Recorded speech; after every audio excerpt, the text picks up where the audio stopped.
Hey everyone, today we're going to be performing a battery change in a G-Shock DW-9500, and this is the 2163 module. Let's get right into it.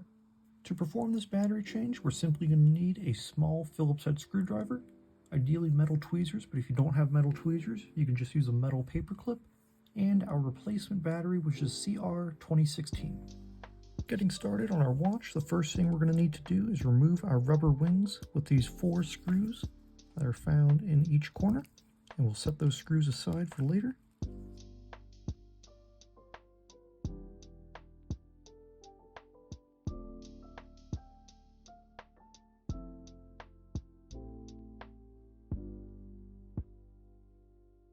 Now with those wings out of the way, we're going to go ahead and remove our 4 caseback screws and set those aside as well.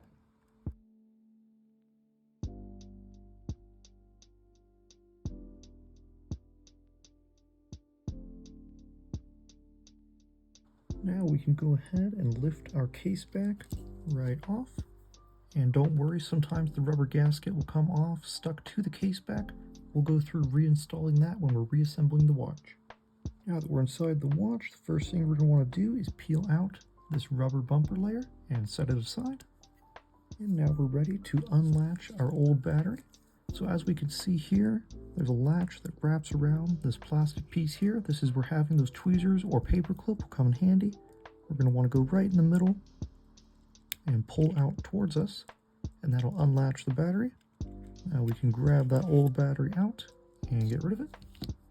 And now we can come on in with our new battery, and I always suggest holding it by the sides if you're not wearing gloves, just in case you don't accidentally short it. We're simply going to slide our new battery right in place, and then we'll press down on that latch, and you'll usually hear and feel it click into place. So our new battery is now installed. Next, we're going to want to perform our AC reset, which is simply going to reset our module to factory defaults, clear any errors if there are any. This is where having those metal tweezers will come in handy, but if you're using a paper clip, you can simply bend it into an arch. You just want to have 2 metal points of contact. So we're going to look at our module right here. We can see a little label AC, and there's a gold tab at the bottom of this little hole. What we simply want to do, I'm going to go ahead and flip the watch so you guys can see a little easier, is contact one end of our metal to that gold tab and the other end to the metal on our module, and just hold it there for about 2 seconds. And now, to ensure that we've performed the reset correctly, I always advise holding a finger over this spring. You don't want that spring to fall out because that's important for the sound of our watch. I'll flip my module over, and we should see the seconds start counting up from 0, so it's only been about 20 since I reset the module. So our module is reset, and we can begin reassembling the watch. Our first step in reassembly is going to be to put that rubber bumper layer that we took out back in place. We simply want to match this circle to this spring, and this little indent here to this metal tab that's going to stick up. We'll simply drop it right in place. Make sure everything is sticking through that needs to. And now we can go ahead and reinstall our caseback gasket. So as we can see in the groove here on top, there's a little notch sticking up, and on our caseback gasket, there's a notch sticking up as well. We simply want to match that. Drop it right in place, and then I usually will use my tweezers to make any fine adjustments if needed. We just want to make sure that gasket is perfectly seated in that groove.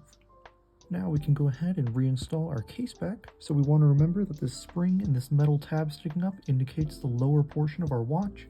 So we want to make sure that our G-Shock and Casio logos are properly oriented.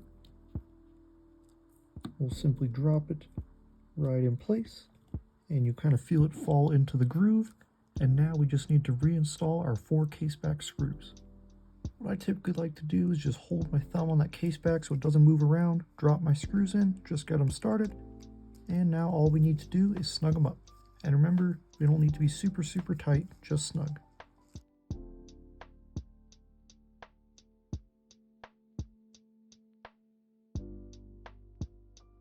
And the next thing we're going to want to do is reinstall those rubber wings that we removed. So if we look at the side of our watch here, there's a pretty distinct shape. We're simply going to drop our wings right in there, and then come in with our screws that we removed, drop them right in place and get them snugged up as well. And remember, these as well, they don't need to be super tight, just snug. So we'll do that for all 4 corners.